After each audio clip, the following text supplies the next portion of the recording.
All right, joining me today is Grace Hunter. Grace is a four-year Leonard winner at Monroeville High School.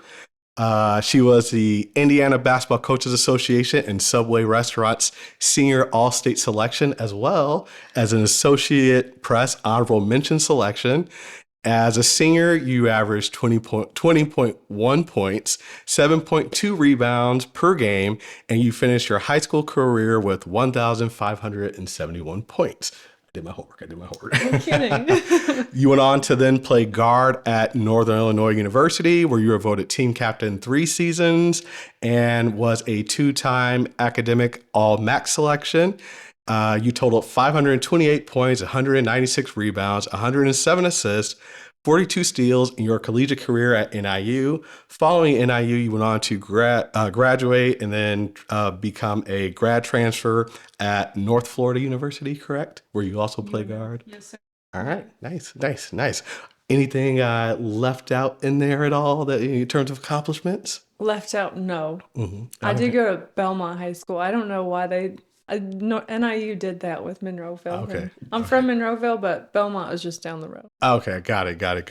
Put a little asterisk in there. So my bad, my No, bad. no worries, no worries. Well, thank you for gracing us with your presence. I'm sorry I had to do that pun. I was waiting all day to do that. I was like, should I do it earlier? Should I do it a little later in the end? So, but no, for real, thank you for being here and doing this. And so, of course, know you through work and whatnot because you're getting your second master's, correct? Yes. All right. What do you get your bachelor's in, and what is your first master's in, and your current master's that you're doing? So my bachelor's was in marketing. I came into college kind of not knowing what the heck I wanted to do. And I chose marketing because it seemed like, oh, I get to talk to people and I love doing that. And I get to be passionate about whatever I work for. And then I finished that with credits from high school. I got to graduate early with that. So with COVID year and a red shirt, I had 2 years to complete a master's.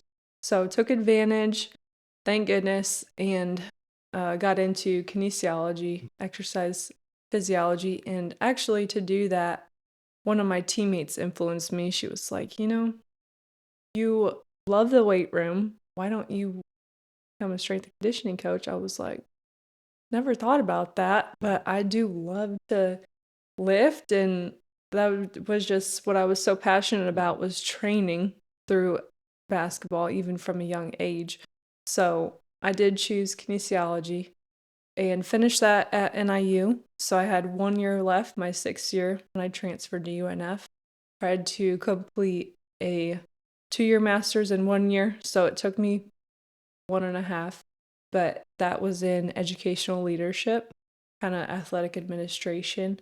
So I finished that in December. So this past semester has all been devoted to just my internship, which has been really nice, and I've enjoyed that. So just a bunch of different routes there, and that's been the journey. Nice. And so, can you take me through like your just sport experience career, like how you got into sports, like when you got into it when you were younger, what sports you grew, not what sports you grew, but what sports you played growing up?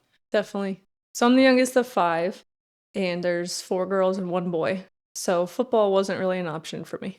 So at a young age, we all played sports with a ball, and we were, raised outside, like not literally, but parents would go play outside. So I was always on a bike, or we have a concrete basketball court. So we were always playing outside, and I say this because it's been a huge impact on my competitiveness. I got to always see my older siblings play in their games. Like every day of the week we were at a game of one of theirs. So long story short, it started with basketball, volleyball, softball. Eventually got into track, but it was just to get in better shape for basketball essentially. So the biggest passion was volleyball, actually, at a young age. I loved it and mostly just loved to hit the ball. And then when I was in 6th grade, I went to a spring break camp at Always 100 with Bernard Hollins, which has completely blown up now. But him and David Goodwell were a huge impact on my basketball career, as well as my coach, Julia Smith, they really influenced me to spend more time with basketball over volleyball because at the time, club volleyball was huge. And then AAU basketball was just kind of becoming a bigger thing. So I stuck with that, was on I call ourselves the OGs. We were the first, not the first, but one of the GOAT Always 100 teams. So I loved playing with those girls, and all of them ended up getting scholarships as well. So that was a really cool experience. But that's kind of how I got to choose basketball. But in high school, I played volleyball and track as well. Okay, nice. What position did you play in volleyball? I was an outside hitter for the most part in back row, but then I didn't play my junior year. Senior year, I came back and played middle. And I actually remember my coach taught me how to run a slide. He said, just run forward and then run past the setter and shoot a layup. That was the footwork. So I was like, You're okay, like, easy enough. Easy work. Got that. And coach was like, yeah. such good coaching right there. I feel like that's a great coach can like pull from like other sports, especially they know that person played. And it's like, you play what position? Yeah, do this. Okay, cool, perfect, got it. It's like easy. Just keep doing that. So okay, nice. And so I'm curious. So like, I'm curious. So having played Division I basketball, like at what point did you realize like, okay, yeah, I'm good, but like I'm like really good. Oh, I don't know if I ever realized that. Well, I was always bigger than everybody else as a kid. So when I was in like 5th or 6th grade, for the most part, I couldn't really shoot the ball, so I just ran people over. But when I got to high school, that's when, everyone kind of started catching up height-wise a little. But I think playing for Always 100 made me have a chip on my shoulder and being exposed to Fort Wayne basketball, because those girls were gritty and tough, and my trainers were the same way. So I was blessed to be exposed to that and have them consistently throughout the year. I think that made me even more competitive. But also, like, every summer, I was too young to drive, right? So my sister played basketball as well. She'd drive us up to Fort Wayne. Mind you, we're from the country, so it's a 30-minute drive both ways.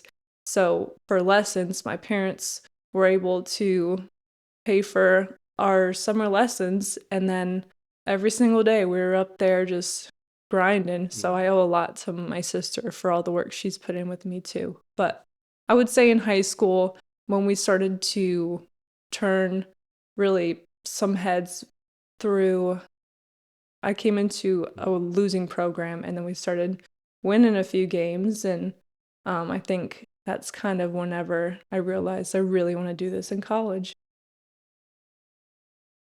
Phone started ringing. The computer. I was like, everything's connecting with Apple's down, so I'll let that part out. Okay. That kind of raises a question too. So, like you mentioned, you have siblings. Of course, in my research, it mentioned that some of your siblings went on to play sports in college as well.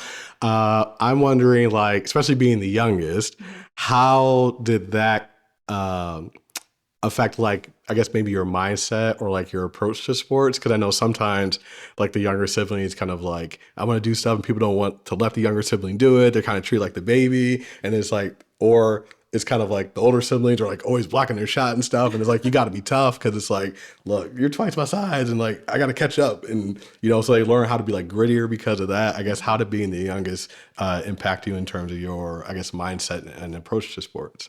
Well, I will say on the counter of that, God knew I couldn't be the oldest, because to look out for 4 other people, that would have been tough for me. And I definitely was more adaptable to being by myself.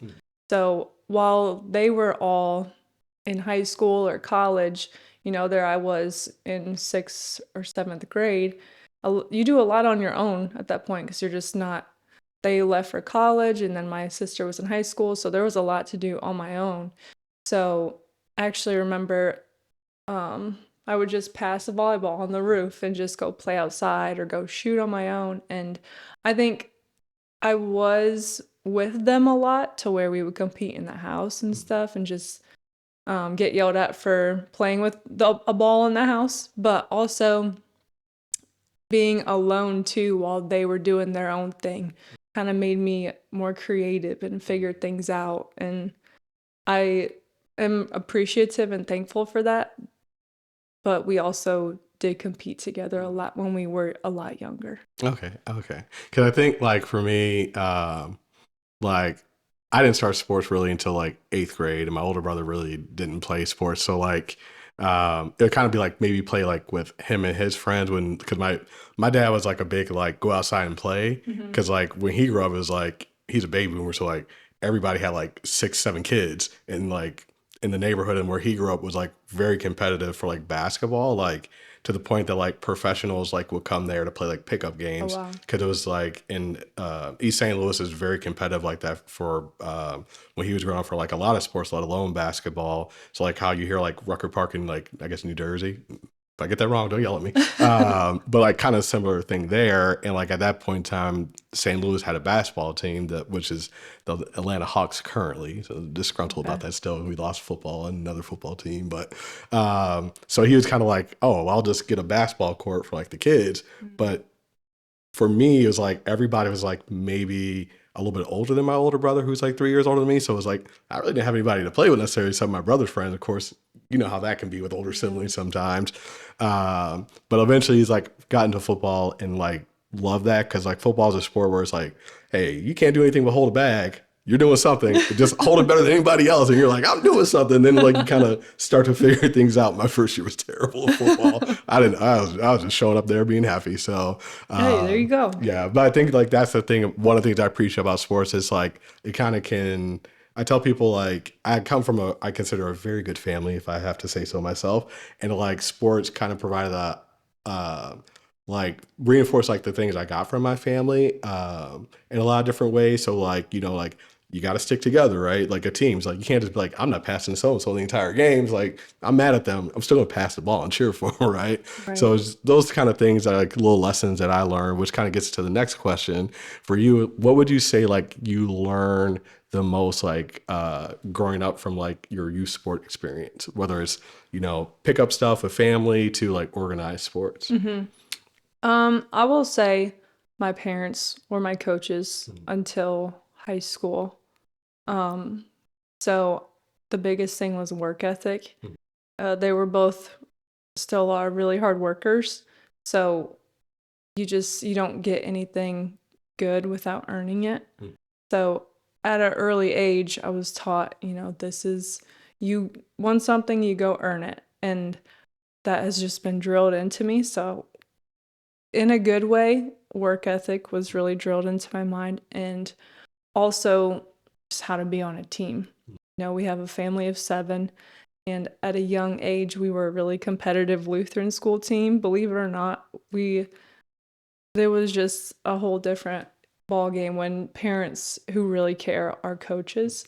So as a kid, you're very influential. So that played a big part as well with having those role models and them pour really good values into young kids. It really shapes you. So the biggest thing was probably work ethic and how to work together with other people toward a common goal.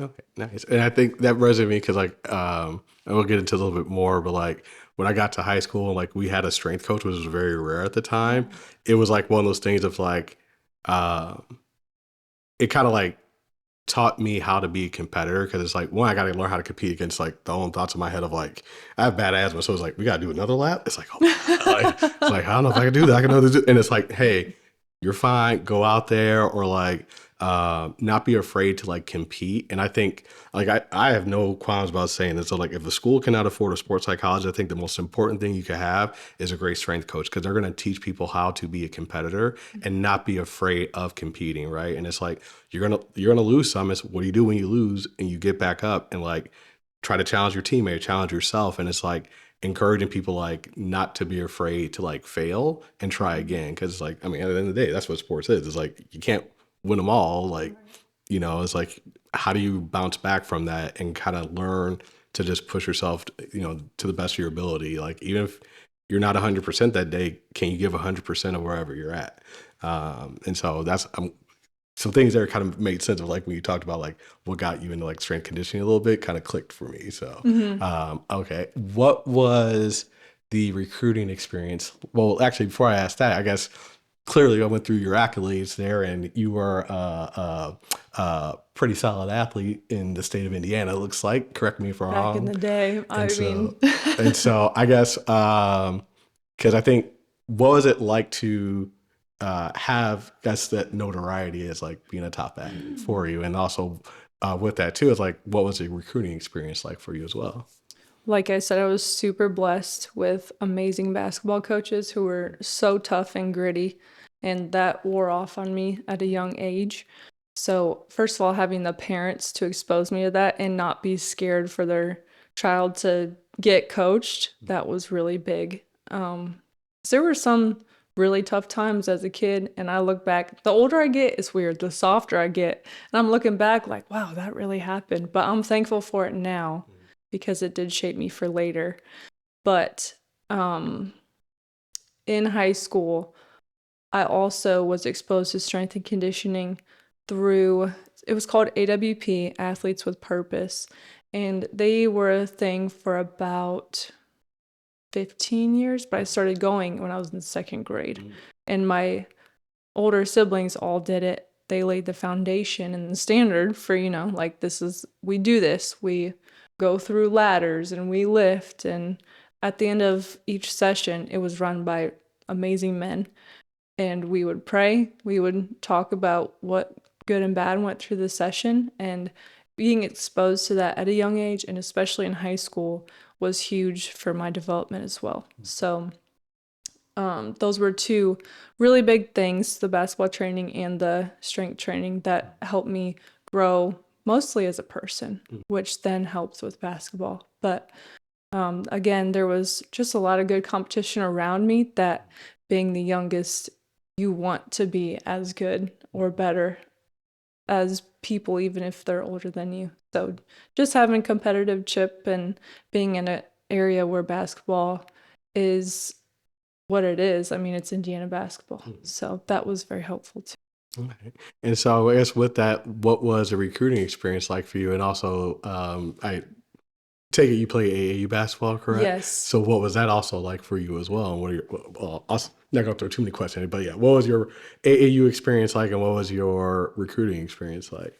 So Always 100 was really helpful, Bernard Hollins, with talking to college coaches, because again, I enjoyed it, but I feel like I wasn't the typical recruit kid, because I remember when I did end up committing to NIU, I would be on the phone asking coach, like, hey, if you were a part of a bike, what part of the bike would you be?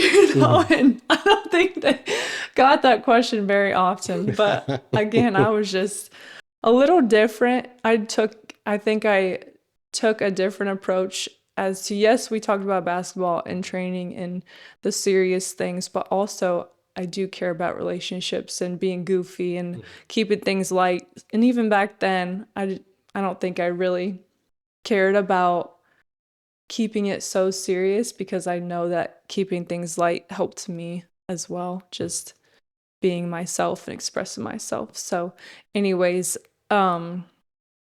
recruiting with AAU, believe it or not, I actually hated AAU.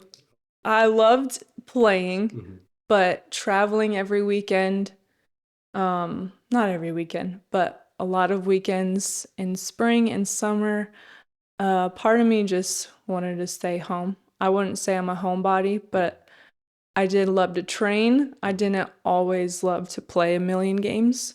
So I think I got a little burnout, but I knew that was an important part of the recruiting process, as there's a lot of exposure at AAU tournaments. So that was an important part, but it did take a lot of mental preparation just to go relax and play my very best. I mean, you play 6 to 8 games in 2 days. So it was a lot. The physical part wasn't a drag for me, because I loved to exert as much passion into the game as I could, but the mental part for a lot of AAU and eventually into college was the biggest part I had to work on. Okay. Okay. I think someone else I had on talked a little bit about that and like yeah, I was just like, how many games? Like I was like, how do you have kneecaps still? Like it's I don't know. It's just yeah, it's just a lot of like A lot. running and jumping and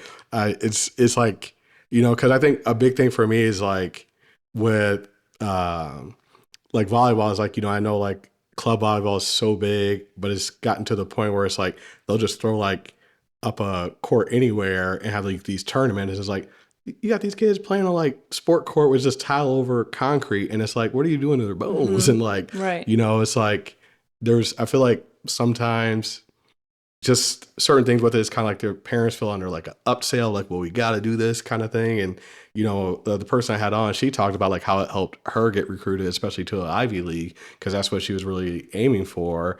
And it was just like a big transition, but it like let her know like, oh, like I really got to be like, on my P's and Q's and maybe a little bit like more aggressive than usual if I'm really wanting to play in college versus like where she kind of played at initially. So it was like it exposed her to a lot, but she's like it is a grind. Like it's not Yes. easy by any means. So Yes. And I know everyone tries to dot their I's and cross their T's, especially in those tournaments.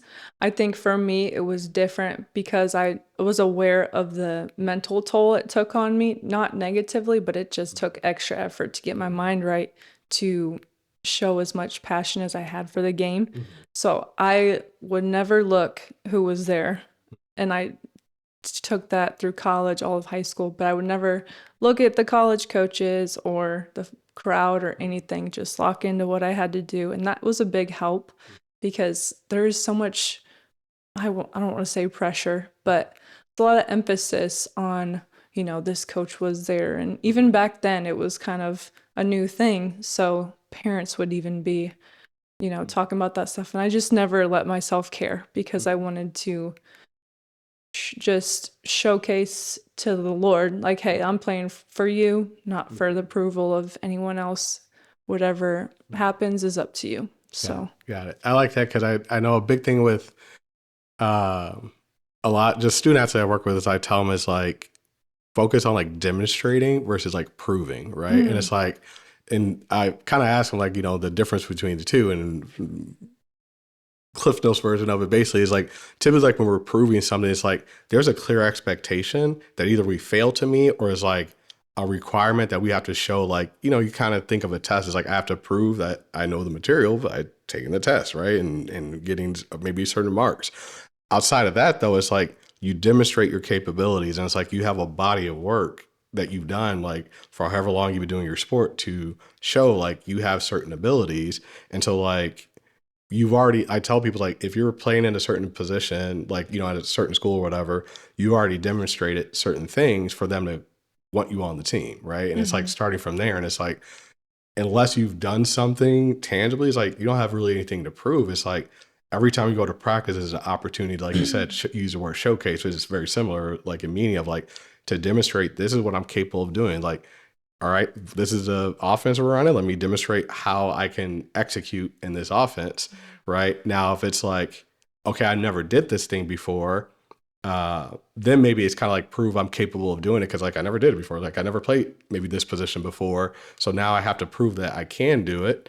And if I can't, that's okay. It's like maybe I can then go back to demonstrating maybe I'm better at this position for whatever reason. And so I think when I talk to them about that, they usually feel a lot less pressure of like, well, yeah, because I'm trying to prove like either I'm trying to prove somebody right or I'm trying to prove somebody wrong. And it's like, or just demonstrate what you're capable of and then kind of go from there. And it's like, they usually feel like, yeah, that takes a lot of stress off. They say like, that actually helps a lot. So I'm like, cool. Like I was kind of came up on the fly and it's like, I don't know if this is going to land or not. So, and then I guess, with that, we'll probably come back to like your thoughts about like the AAU now versus like how it's different from when you played. But what was the transition like for you from high school to Coolidge, as I like to call it? Oh, yes. So for the most part, people say the speed and everyone's bigger and the training's harder, I take a lot of appreciation for how I was trained. The training was more because my parents would emphasize, hey, you need to get out there, get to work a lot throughout high school. And I did. I'm so grateful because college wasn't so much harder for me training wise. For the most part, it was just a little faster and I had to get used to that. But AAU was a big help with that too because I played on a team that played fast pace. So, in practice, we were always doing some sprints or some sort that helped with the style of play of my college team. So the biggest transition wasn't necessarily the basketball piece, but more so not even the busyness because, high school is busy too, but probably going from school to an individual workout to more school. And then you have practice at night. By that time, you're really tired and mostly the self-talk. So you have to be really conscious of what you're telling yourself. Are you speaking life into yourself? And then another transition was like the freedom that you have. So, if you're at home, mom and dad are probably cooking and you're going to have a great supper at night. But in college, you got to figure all of that out, right? So if the dining hall is closed, okay, how am I going to get in nutrition now? And this is a mid-major, so yes, we did have great resources, but we didn't always have access to things that maybe someone at Purdue would. So that was a big transition as well. Just the freedom of it, and especially freedom on off days and like weekends in the off season. So making like big girl decisions too. So that's some areas I definitely failed, but I'm looking back glad that I did because it made me very, very much so seek out my faith more down the road. And without those failures and hardships of that freedom, I probably would have never found that out either. Okay. And that also brings up a question, which, as I said, but brings up a question, I guess, like what was maybe the toughest thing that you dealt with just with the transition, let alone as a college athlete? And something I picked up on pretty quickly, like your faith is very important to you. And I'm wondering, how did your faith help you cope with some like the difficulties of the transition and of the college sport experience? And even just, I know you're close to your family being away from home. I know it wasn't super far, but it was far enough. So. As a freshman in the dorm, I wished freshmen didn't have to live in a dorm. I mean, you're away from home. It's hard for a lot of people. So, not only being in a dorm, but COVID coming at you as well. Because your first year was the middle of COVID or The very start of it. Okay. So we just finished our season and then COVID was my whole sophomore year. Okay. Which I was in an apartment then, so that was better. But yeah, the main part that was hard for me the first year was in high school going from the go-to player to college, not necessarily fulfilling that role to the potential you think you could. That was really hard to cope with because you want that role, but the speed's higher, the girls are bigger, and you're not scoring like you used to. And being a scorer, that was hard.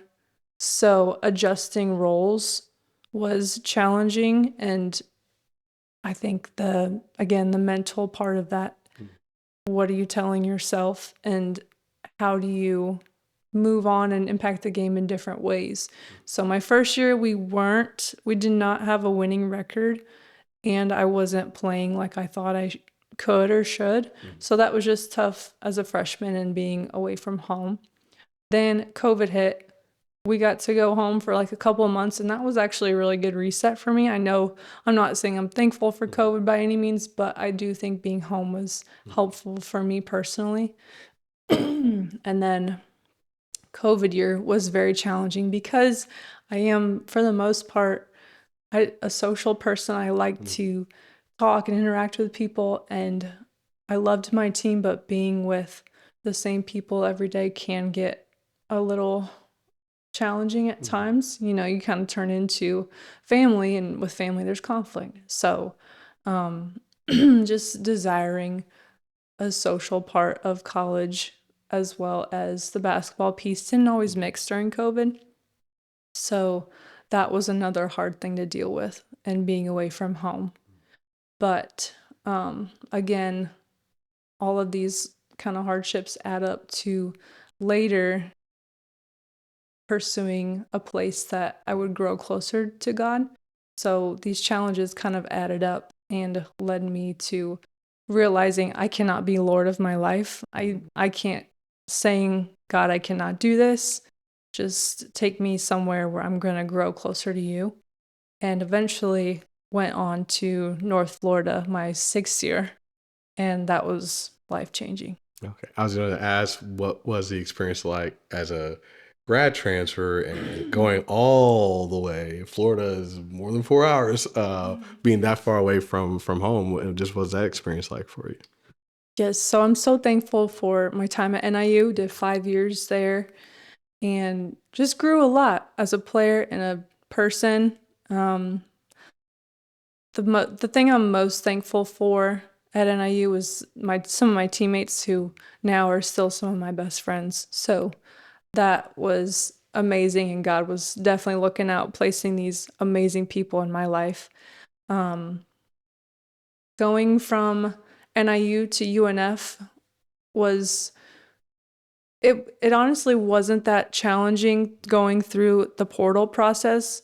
The challenging part was once I got there, kind of not redefining who I was, but redefining my identity and really what that meant.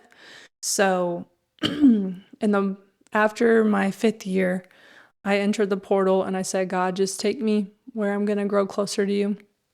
And I know this is kind of unheard of, but I didn't really reach out to any places. Excuse me. And I just kind of let him show me, which that could be kind of passive portaling, I guess you could say. But UNF did reach out. I did go on a visit there after a Zoom call, and that's just really where I felt pursued and wanted, and that was important to me as well, the coach relationship I would form there. And I went for my visit, and all of the coaches there said they loved their church. And I said, you know what? I left there, talked to my mom and dad about it a little bit, and just said, I feel called there. Fast forward, committed, and man, the church there, it's called 1122, just completely changed my life. For the most part, just lifestyle changes, said, I'm not going to do X, Y, and Z. You know, I had been injured in the past. Whatever factors led up to that, I was trying my best to avoid any negative impact on my body, on my mind. So I went to church as much as I could and really pursued that and tried to be in the gym as much as I could.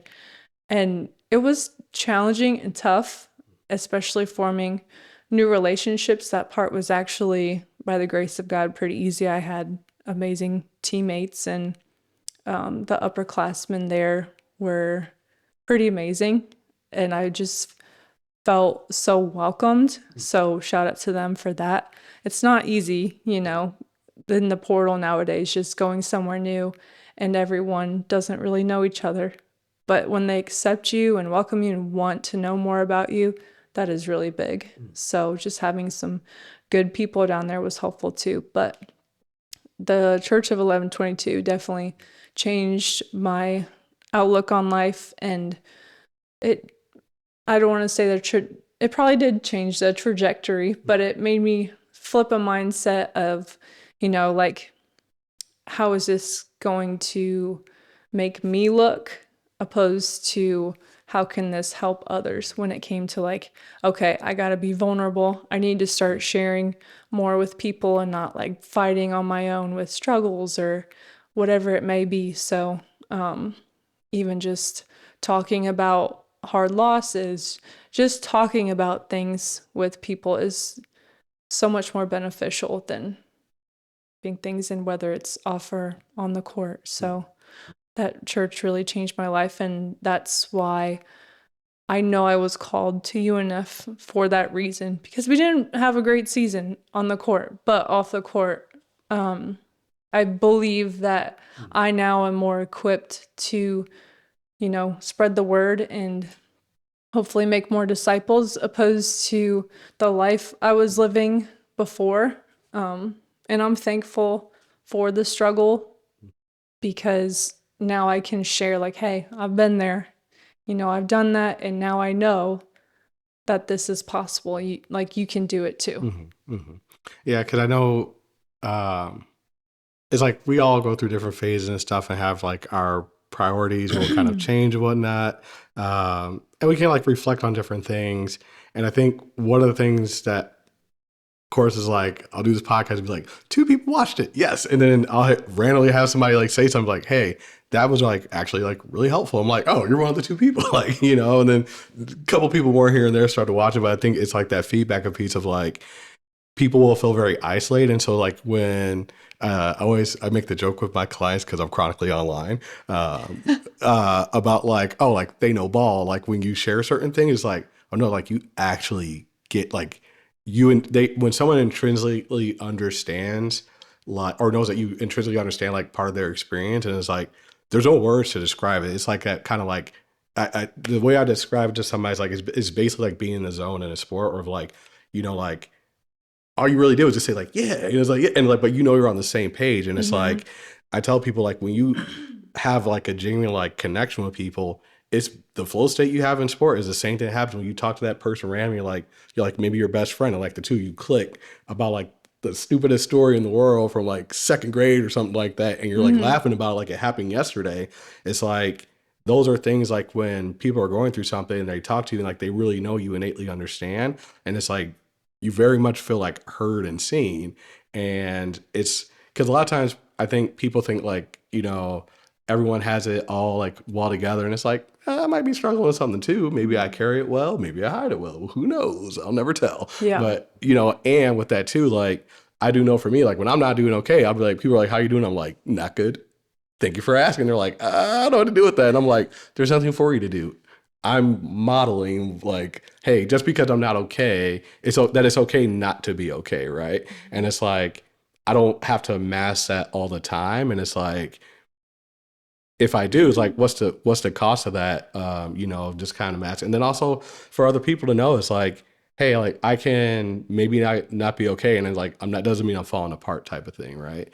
And I think the most important thing is like, sometimes people, I guess the feedback that I often get from people is like, I'll share something and other people are like, oh, that made me realize like maybe it's okay to share this thing too. And it's like, I can be selective of who I share it with, when I share it, like the level of detail. And it's like, I don't have to keep it all in. It's kind of like a tea kettle. Like, like if you put a cork in a tea kettle, it's like the whole thing's gonna go, but like you can let some of that steam out, right? It's like, or a pot on the stove, like you don't have to let it boil over. Like you can take it off the heat for a bit.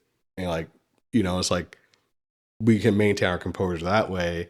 And so many people, like, honestly, just doing this work, they don't feel heard, and then like they'll like watch something or see something or just hear people talking and be like, oh, like they actually do get it, right? And then they're not worried about being judged anymore. And it's like, as hopefully no one would judge them, and there are people that do judge. So it's like those things all that are important. So that's kind of one of the reasons I wanted to ask of like, what helped you cope? Because I think, for some people, therapy, go get therapy. Like it's helpful and it's great. And also too, there's other things too that could be beneficial.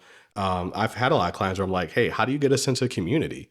Right. And it's like, well, your faith is important to you, like lean into that. Right. Or if it's not necessarily important to you, yet you still get a sense of community from like maybe cultural factors, like lean into that. Maybe it'll grow, maybe it'll change. Like who knows?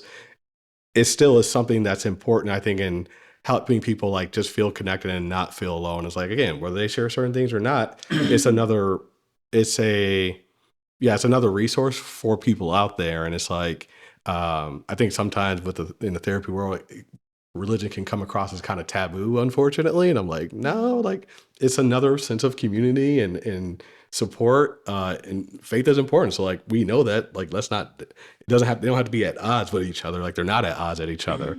So, I'm glad to hear like how that helped you like with that transition. Cause I know transferring just in general can be very difficult. Like I transferred from my freshman to sophomore year, and it's like what helped me was I had a lot of friends from high school that went to my college. So it was like I connected with them, and then I decided to go ahead and keep playing football, kind of build some connections there. Had I gone somewhere else, like I don't know what I would have done. Like just even as a graduate student, grad school is very isolating. So when I went for my master's, I was just like, I don't know, it's kind of rough out here. Like the women's tennis team at SIU saved me. Like I had no friends because it was like my apartment got broken into over winter break. So I was going home every other weekend. It was my fault. I didn't stop my mail. Stop your mail.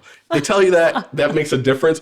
Criminals actually be like, he didn't stop his mail. He's not home. And they broke in, stole my TV. So I didn't feel like comfortable there. And it wasn't the best apartment, but like one of my friends was real close to the tennis team. Her and I became cool. I became friends with a bunch of others, and like literally changed my experience. Just having that sense of community. They're like, "Come on, you're not so bad. You hang out with us."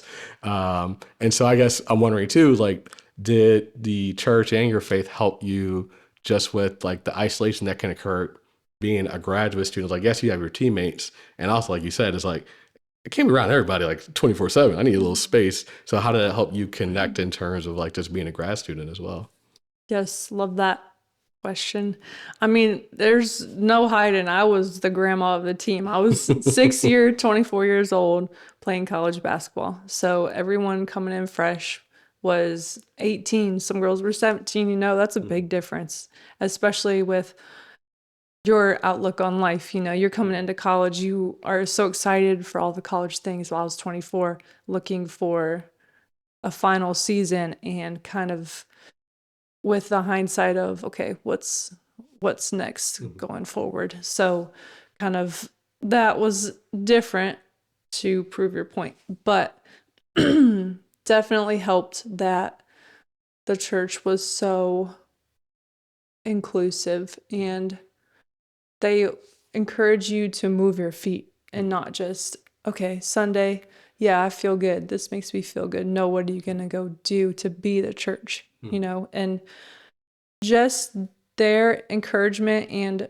their teaching of the Bible and how it's timeless and it does apply to your life, made me really understand that how I live, how I talk to people really does make a difference. And that's huge on long-term impact. Like I will say a small example, man, my 5 years at NIU, I had the biggest potty mouth, right? I was on the floor. You would know when I was I am mad. shocked. 'Cause this doesn't seem like Thank what you. my It's experience of been you. So a long journey to fix that. So, yeah.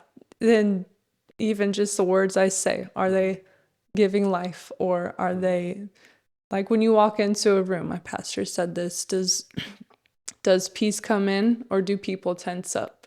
And I think that's a really big gauge as to how am I living, is what's coming out of me representing what's inside of me. So that's really big too. But my church there, I had a mentor who worked with FCA, which is Fellowship of Christian Athletes. And that was my first year with that corporation, and the leaders at UNF with FCA are amazing. They move their feet and they want you to do the same. She taught me a lot of the Bible and how she was applying it, how I could apply it, just hearing kind of my struggles, and really felt heard. And when someone makes you feel heard and then gives you next steps to do, you want to take them because you really think it might make a difference. And it definitely did. So that was a big part as well of not feeling isolated, just seeking out things that I could add to fill my cup and just put in my bucket of, okay, I might not know a ton of people here, but how can I how can I fill with Jesus and the one that actually fulfills me, So that was really big as well. Okay. And so that kind of gets to the next thing, which is you played basketball for how many years, you would say, growing up? And college was 6, so 4 years let's high go school, with 6, 10, and then carry the one. 19 maybe. Okay, so like you said, you start at what age again? That you start playing basketball? Probably Like, 5. okay, that's 4 or 5. I'm like, how did 5-year-olds even dribble the ball? Like it's like a really talented, I but was like big. it's true, true, true. It's you think about it, it's like that's like a lot. Like you play basketball longer than what some people like are in school for. Like it's like, oh, you went to med school. It's like I still got you beat. Like I was in that, like So we think about like how long you were playing for. What was the transition out of basketball like for you, and what helped you also kind of cope with that transition?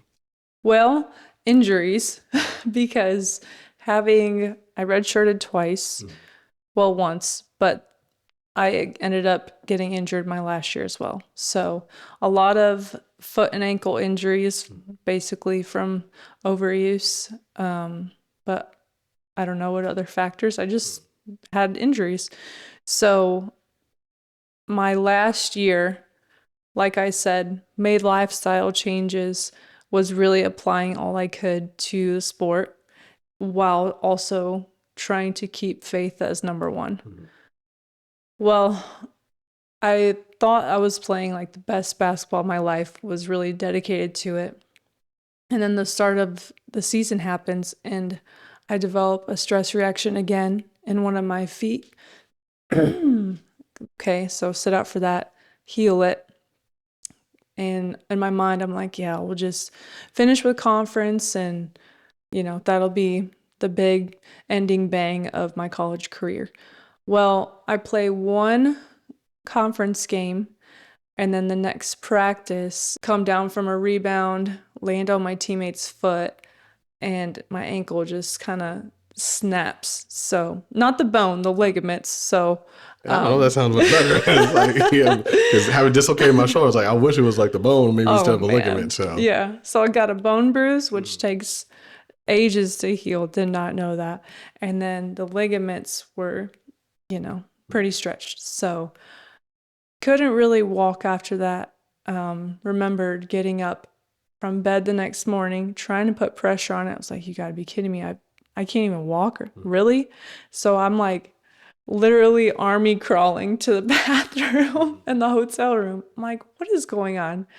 But that was pretty much a season ending injury for my last year. And lately, I haven't necessarily been asking why, because I know that his hand works way better than my desires ever could. But every time I became the Lord of my life or made basketball the pedestal rather than picking up my cross, it's usually either ended or just gone really bad for me in one way or another. So, that was a big realization as to, okay, now that I've kind of transitioned out and trying to join the workforce, you must pick up your cross every day. And you're always going to claim me as your God, follow my lead. And, my sufferings equate to kingdom glory, and that's fine by me. So it's like rejoice in your sufferings because they can bring you through the fire, you're more polished, and hopefully others too. So I really didn't have a transition out. I would say I came home spring break after season, and then I started kind of temporary having a job. So, and then I got right into my strength and conditioning internship. So I have been really busy, and I think part of that is like I don't want to stop moving because I don't really want to think that basketball's done. But I was okay with it because when you have an injury, you have to set it aside for a little bit. So I was almost used to it, if that Hmm. makes sense. Okay, okay, that makes sense. Because I know, like for me, I had never been injured, and then I got injured, and then I had to get surgery, and I transferred, and I just had transfer issues. But like, I think it kind of made me have some peace with like, okay, like I could, do I want to transfer again, or just be like, nah, like I'm happy where I'm at. Like I'm not going to the league. I realized that when someone twice my size running twice as fast. It's like, okay, like, you know what? They got it. Like, there's levels to this. I see that now, Hey, it's right? not everybody's calling. You know, and it's like, I was like, I'll go pro another way. So then to find out about sports psych, like, maybe that'll be the way that I go pro. So, Yeah, there you go. but it was one of those things where it's like, okay, like, you know, being like, for me, like, when I just, it's not like the movie, it was like, oh, it popped out, you pop, like, my dislocation was bad. Like, it was bad.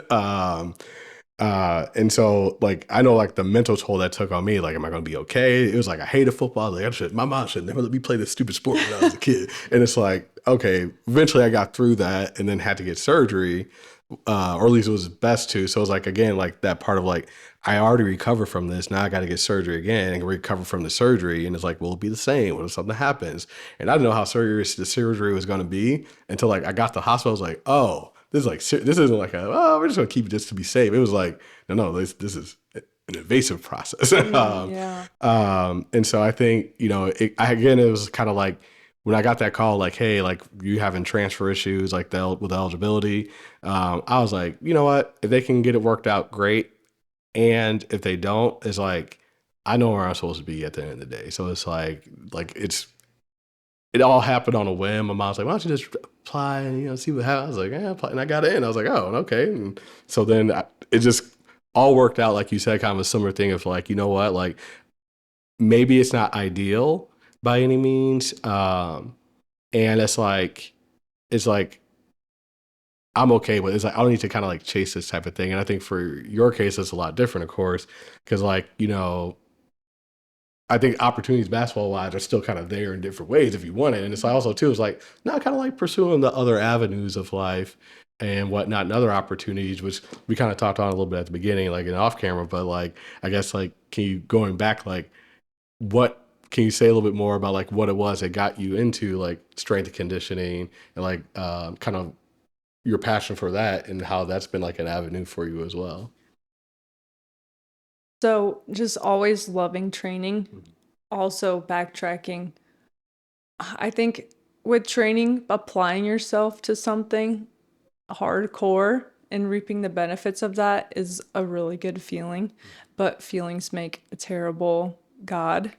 So I think having that earn mindset as a kid and then into college, earning something, you know, it's a great thing to have goals. But when basketball was your identity, my first time I got injured, I kind of realized this is what I do, not who I am. Mhm. So that was a big help early on, helped me have peace with finishing my career, you know, on crutches. And that was God always provides. So going back into strength and conditioning, always knowing that I always had a passion for training and being testing my limits physically, I think is it there's multiple aspects of strength and conditioning. It's mental, physical, which is gonna lead you to seek some spiritual. You know what I mean? Like when you're in the gutter and you're feeling physiological pain, you're like, oh my gosh, Lord help me. And I think testing limits is just something I've always loved to do. Um, in high school, no, actually in college, I read a David Goggins book, which only fueled my fire. I was like, oh yeah, this is what I want to do. You know, go bang my head into a wall and push some metal. Um, Early on, my teammate who convinced me, you know, you really like this stuff. Are you sure you don't want to pursue kinesiology to be a strength and conditioning coach? Because I thought I wanted to do business. Pursued it, really enjoyed learning about the body, but also combining all of this science with the David Goggins, who is like forget science, just, push past those limits that they set around you. And I thought, I was like, you know what? I want to go do that and help others who just test their own abilities as well. And part of that was when I was injured multiple times, the only place that I really thought I was thriving in, which the only place that I could really thrive in was the weight room. So I had lower extremity injuries. Well, I can go get some upper body work or still exhaust myself in some way that will keep me sharp mentally. And that was so big for me. All of my strength coaches had a huge impact on my life. And I want to be that for others too, especially when they're injured or just going through stuff in life. I don't have to make the playing time decisions or critique them on certain things on the court or that sort of thing. And what I get to do is build them up and set out a course for them that they can see what they're made of. And I think that is just a beautiful thing you can do for someone. Yeah, yeah. Because we were talking off camera, and it's like, I think I've realized like a lot of people don't know how to compete and are afraid to compete. And it's like when you see like, like the shy kid in the corner and stuff, and it's like, and then they kind of like, you see like strength coaches have such a hand in building confidence, right? Yes. It's like, we're going to put you in this impossible situation. You got to make a choice. Are you going to fold before you start? Or are you going to fold before you finish? Like, you got to crawl through that line. It's like, I know how to come back and do it tomorrow. It's like, that's what like builds like that mental fortitude and toughness. And it's like helping people realize, like you said, like that self-talk, right? It's like, man, it's like, I got to do another one. It's like, oh, I'm never going to finish. And it's like, no, it's like, I'm going to get this done. It's like, yes, I'm like, we're in, you're tired, you hit that lactic threshold, everything's like burning. And it's like, no, I'm going to tune it out. And it's like, I'm not going to let this person beat me, or I know I can beat this time. Right. And it's like, you start to see that, you kind of see that person where they go like, from me, like wide-eyed, like deer in the headlights, to like, kind of like that intense, like, oh, they're kind of leaning into like the pain and like knowing they can like push themselves, and that there's another level they can reach, and then they reach it. And it's like, now I get to go back to the drawing board again and try to do it again and get, stronger or faster. And it was always like fascinating to like, one, go through that, but also to see that with other people. And I think most people probably would say like, most of the memories they have probably are even from like games. It's really like when you get to like high school, college, it's from like practices, and especially like strength and conditioning. Like, remember so-and-so did this in the weight room? And it was like, wait, what? And it's like the hilarious stories that you have from it. Like, I know I have some embarrassing ones that people get laughed at, but still, it's like that thing. It's like most of that was like from high school. I remember more like the hot, sweaty summers doing strength conditioning, right? And all those things I learned, I mean, I still use today. And like when I talk to athletes about confidence, like the first thing I'll say is like, well, when you're not feeling confident in your sport, well, what is it that you do when you're in the weight room? You got to max out, right? It's like, I know like wrestling, they do that plate carry thing. I'm like, what helps you do that? Because nothing about that stuff. I'd be like, we got to do what? Hey, y'all can have this. Take the scholarship. I'm going home. Like, take all this stuff, right? And I'm like, if you can do that, like, well, like, when you get tired in your sport, it's like, are you doing the same thing that helped you with that? And so many people are like, yeah, I don't do what like we do for our conditioning tests or when we max out. And it's like, why not? It works for you. And they're like, you're right about that. And they start trying it. And it's like funny for them to kind of like see that shift. And it's like, that's what you can do with your self-talk. And that's like, the weight room is like an opportunity to like demonstrate like, to yourself, like what it is you're capable of, right? And it's like, all right, I didn't get that weight today. I'm gonna get it next week, right? Or I'm gonna get it tomorrow. And like you come back where it's like, yeah, I was talking to the head strength coach Jason, and he said it's the only place that you can fail and you're not really punished for it like you would in your sport. Like you missed that play, it's like, go touch the line, versus like you missed that rep. It's like, all right, well, guess what? We're gonna get it tomorrow. We're gonna get it next week. And it's like, if you're failing, it's because you're trying. And I think that's the key. So many people are afraid to fail, mostly because they're afraid to try and fail. Because then what does that say about me? Like, well, if I go do it and I don't, it's like, am I not cut out for it? And it's like, I don't know. That's up to you, And it's like for them to be comfortable. Like, yes, I failed. That doesn't mean anything indicative about me. Now, I will admit, I failed a lot in life. So I have a little bit, me and failure are like this, like right we're there best with you. friends, you know? So I have a little bit different mindset for it where it's like, I'm not afraid of it the same way. Cause I also was a person who like, honestly, like I tell people like, I should not be in the position that I'm in, right? I was a terrible student, all that stuff. And it's like, I wasn't afraid to try. You know, more importantly, I wasn't afraid to fail. I was like, if I fail, I was like, all right, what do I got to do to fix it? That's so good. Like, you fail, what you gonna do about it? Yeah, yeah, you know, and it's cost me a lot of money. So what? Can't take it with you. I'm in the position that I'm in, right? And it's like, and that's the hard part. I tell people, like, you kind of said something similar. It's like all the failures I have, it's like, would I try to change it from the world? It's like, no, not really, because I'm in the position that like all those failures are things that I use actively with people, and I can help people be in a better situation as a result of that. So if me failing means that 10 other people find out whatever information resources and don't have to go through that, cool, right? If I didn't, well, how many other people now fall through the cracks because of that, you know? And it's like, oh, you know, it's like, I didn't know that people could get XYZ accommodations. And it's like, yeah, I know that. How you know that? Because I had them. And it's like, oh, Yeah. okay, right. And it's like, so I think that's what, because I was deciding on if I wanted to be a strength coach. But I gotta be outside too much. It's hot. I'm like, yo, I'm just standing here sweating. It's like, nah, like I need AC. I got asthma, y'all, and allergies. I need to be inside a little bit.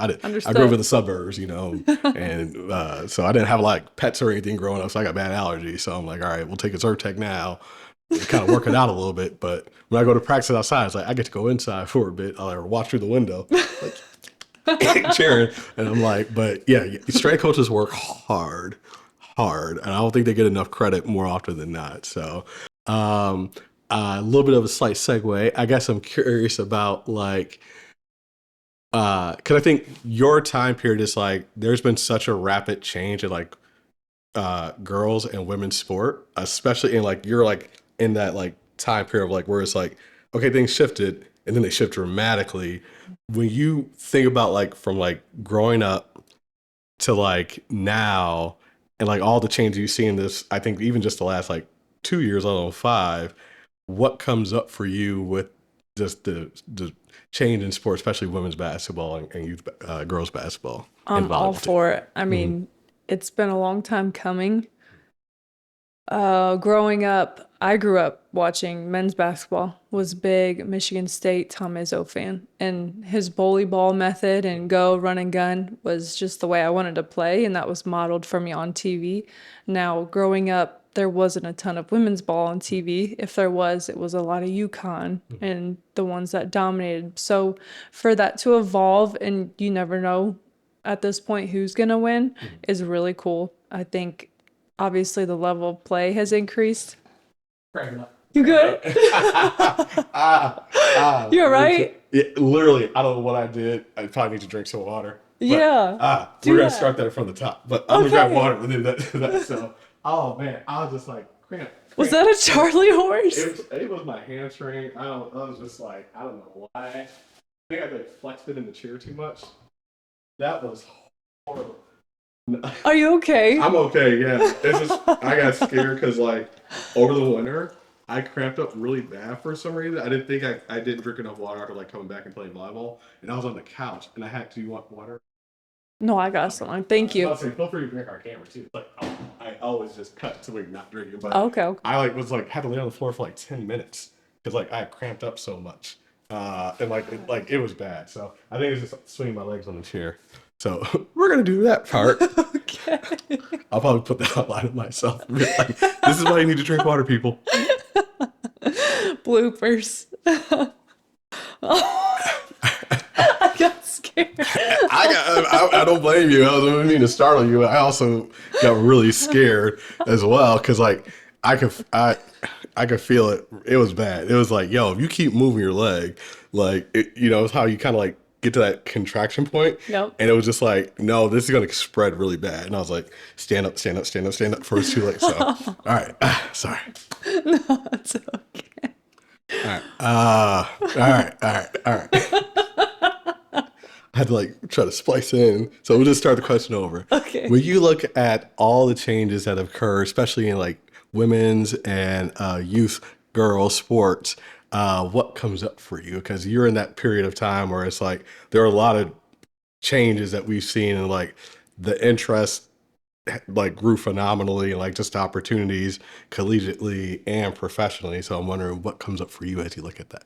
So growing up, I grew up on men's basketball, and that was always on TV at my house. We were a big basketball family. I watched a lot of Michigan State with Tom Izzo because he was bully ball, run and gun, and that's how I love to play. So I would model my game after them. And yes, the foul trouble too. So that was just what was on. But a lot of times, women's basketball wasn't on the main channel, or if it was like just UConn, and when they were in their dominant area or era. But now it's like you don't know who's going to win because the level of play is higher. And not only that, just coaches' strategies and how they break down the game. And okay, this is what they run, this is how we're going to guard it. And it's so detailed. It's a beautiful game. I was in college with the Caitlin Clark era, and we would gather in my teammates' living room and watch some Iowa games because they were from Iowa.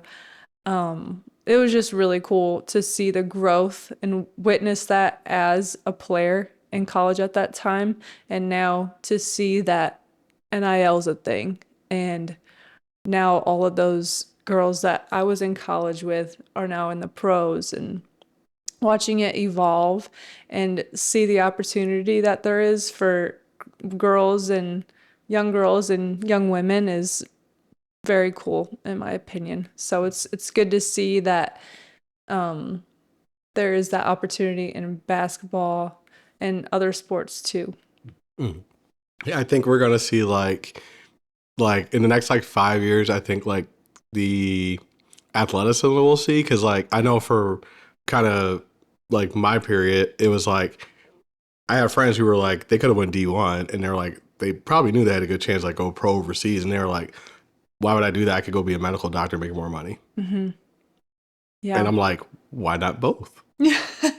Great point. You know, you can cross people up and then treat them afterwards on the court. Like, here's an ice pack, you know. But and so I think it's kind of like I think there's be a way in which like people, I think young girls are gonna be attracted to sport and like have a certain level of, like support and interest.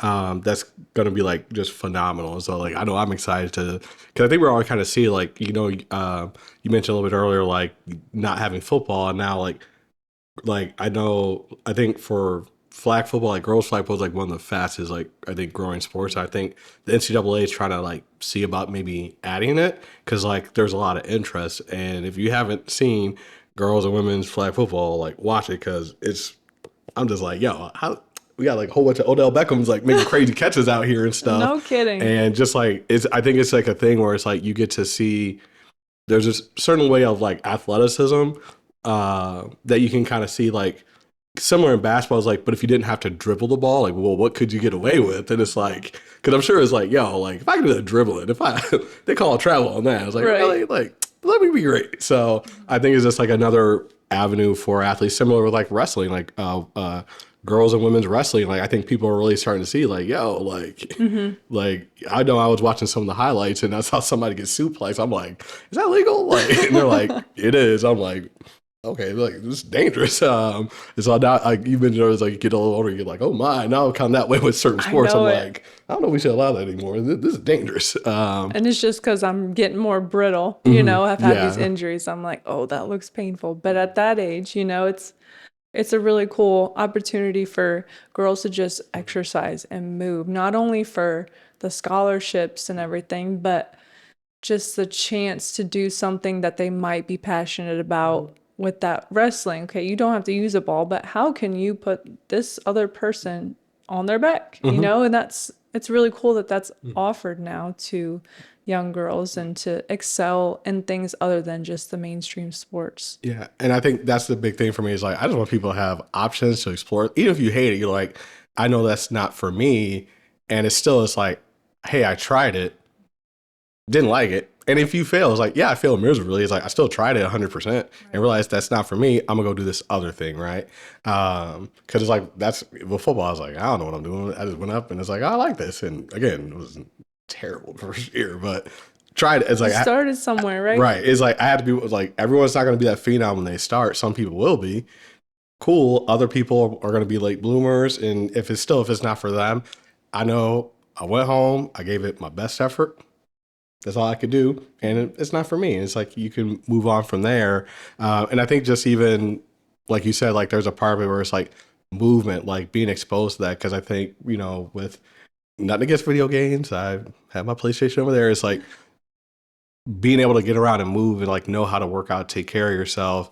And then also sense of community. Like when I've lived, this is the sixth state that I've lived in. First thing I do is like, all right, where's volleyball so I can play and get out, be social that way.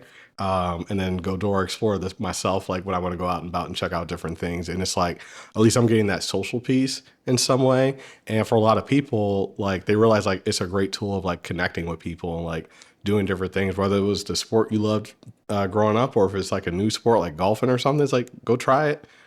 And just, you might love just like connecting with people and driving the golf carts. Cool. It's like, you're getting connection out of it. You're getting some movement and can take people a long way. And so I guess with that too, you mentioned you were a volleyball player and, I guess I'm wondering for you, like, when you think about like your sport experience, I'm wondering, is there like something you would have done differently? What do you think it would have been and why? Mm. Even though we did say like, I wouldn't change anything. I'm like, if you were to change something, what would it be? That's great. That's gold. I wouldn't change sports. I love basketball and I love the hard times I've been through with it for life and just to be a student of the game. You know, you have to learn from your mistakes and it's taught me so much that just life in itself without sport maybe wouldn't have. So I would not change playing basketball at all. I think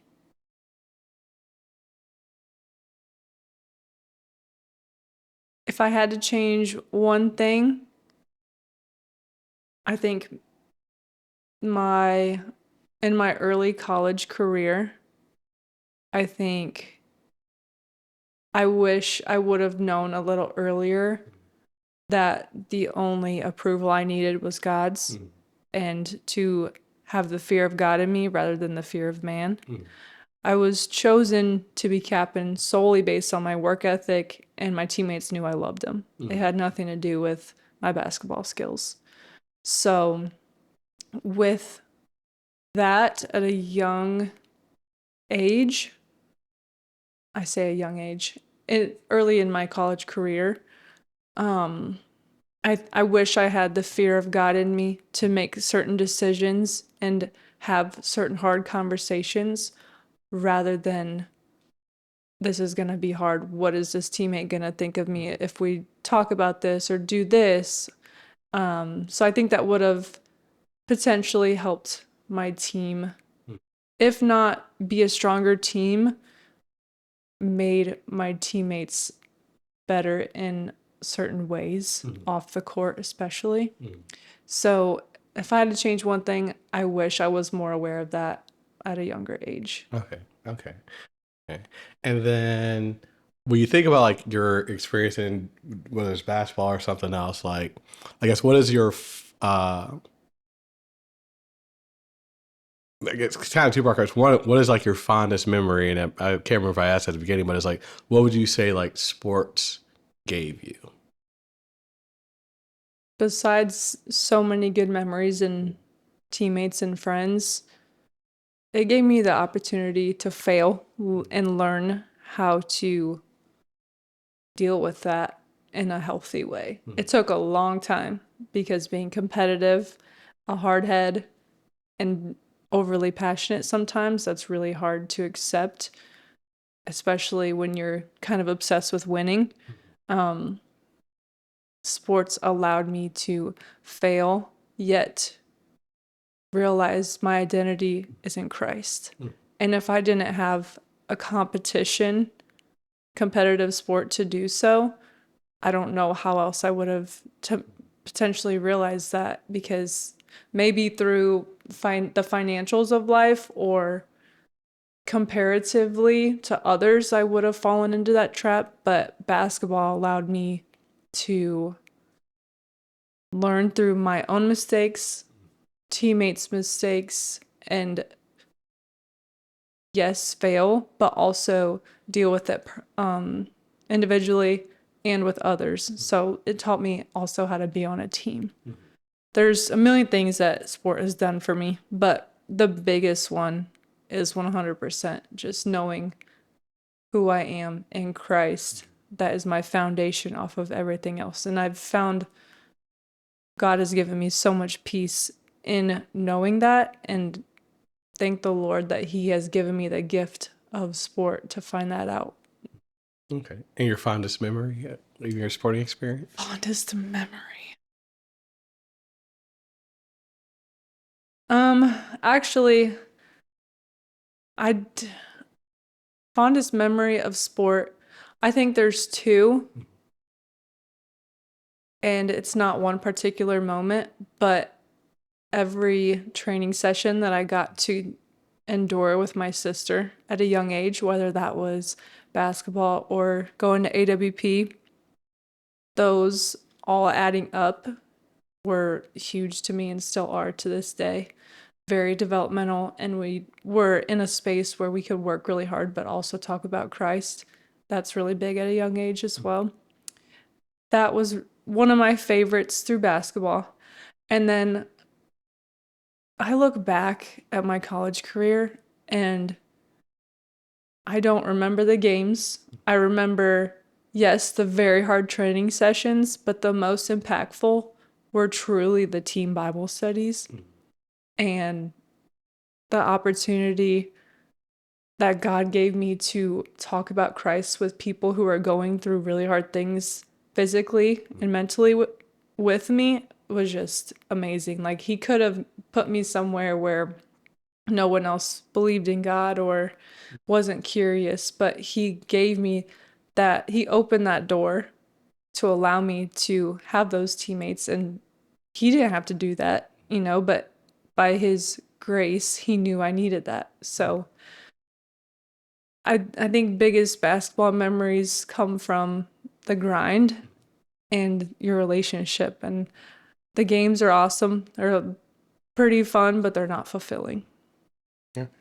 And funniest sport memory. The thing you Say think about funniest. that makes you like crack up and laugh, and you're like, it's kind of like, it could be anything, like, whether you're younger or college, but I think we have those memories where it's kind of like you look back at it and you're like, it's like it embodies like the experience like you had like maybe in high school or your collegiate career of like, you know what, I'm bonded with these people, like all the things you just shared about like what kind of like, like your fondest kind of memories. And it's like, and you have those funniest memories too. And it's like, it encapsulates that of like, yo, like these are people we laughed and like cry with, sweat it with. And it's like, it gives you kind of just like, that's what it's kind of like, yeah, that's what, like, I'm glad like I did XYZ for, and kind of encapsulate what you said about like, those fond memories. So like, that's what's the funniest thing that you can recall. Well, I've had some really funny teammates. A couple people that come to mind are people from NIU. I had a teammate, we called her Johnny. She is hilarious. Just probably the funniest person I've ever met naturally. She did not like to train as much as I did. So her making fun of me, I can't remember a specific moment, but it just cracked me up because we were such good friends, still are, but completely different people. And I really appreciate that about her.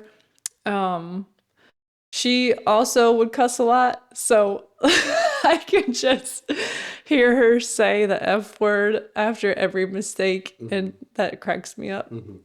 Also, Asia Davis is a clown. She is doing great things. She started her own foundation for kids, and I'm really proud of what she's doing too. But just a bunch of moments with those two. And also I had a teammate who loved training with me, and we would bark at each other in the weight room, and just those are great memories looking back. I can't imagine looking at us from the outside in, but I can't give a certain moment, just people that I was blessed with. I think people, it's kind of like you get around and you're like, oh, okay, I see.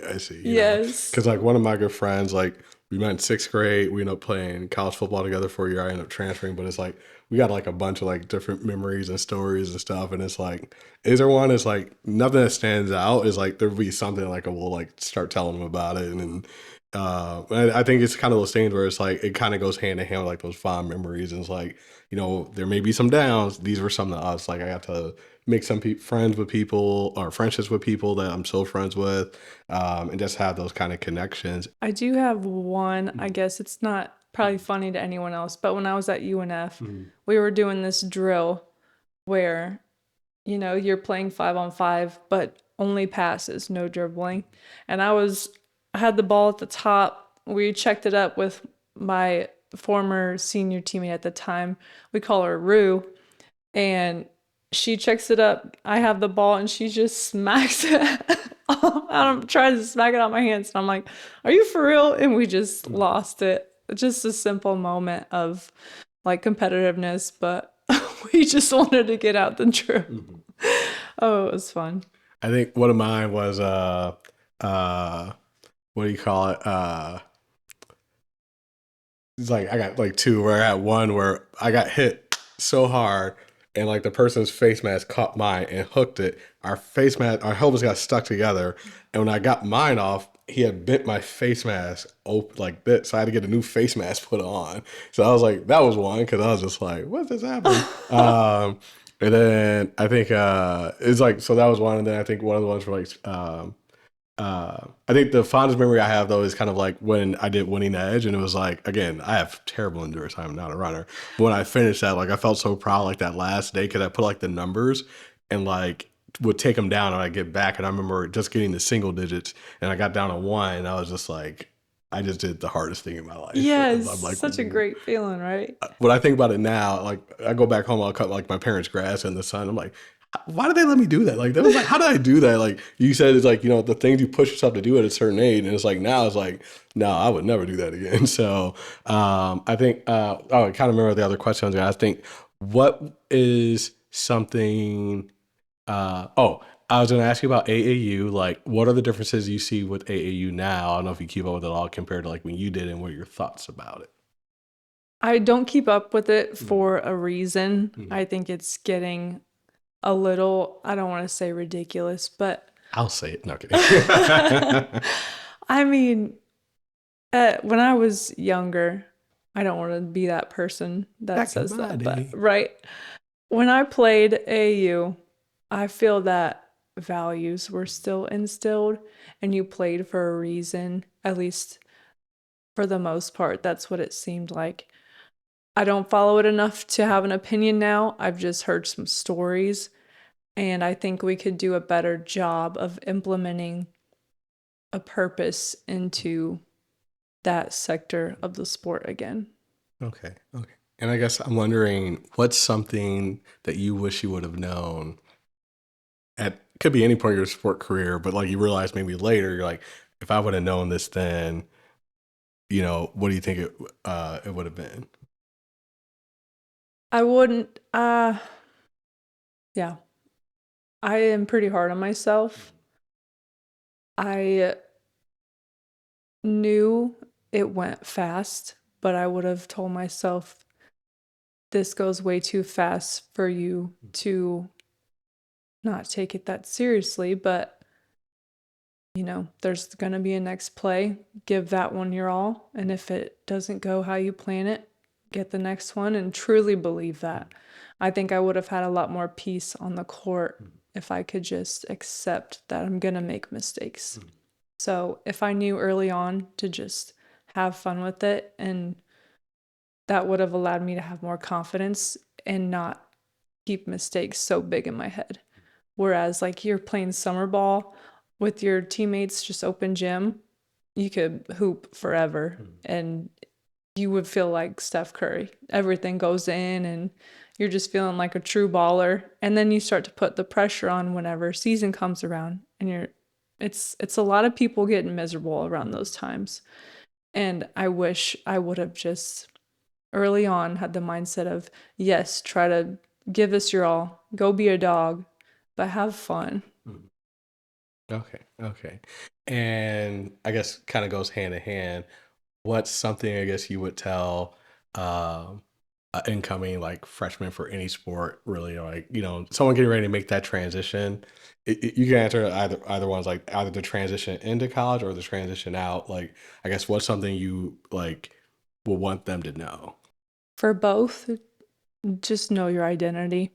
And I know that's kind of cliche, but truly you are not your performance, you are not your sport. If you're 0 and 20, that still doesn't define your value. And you're there for a reason. So have the confidence, especially coming into sport, the separations and the preparation. So continue to develop your skills, but try to enjoy it and don't stress yourself out too much, I guess. Really just remember who you are in Christ and keep that peace throughout the ups and downs, because there will be ups and downs. So even whenever you're winning, everything's going great, give the glory where it's due. And when you're down, just know it's not forever. And you are in the fire, you can be polished and you can come out a lot better from learning a lot about yourself when you're low. And coming out of college, just hopefully be, who you are, and finding a job, just know that it'll come and keep applying to yourself. I mean, try to seek opportunity and don't limit yourself and don't let others limit you either. Okay.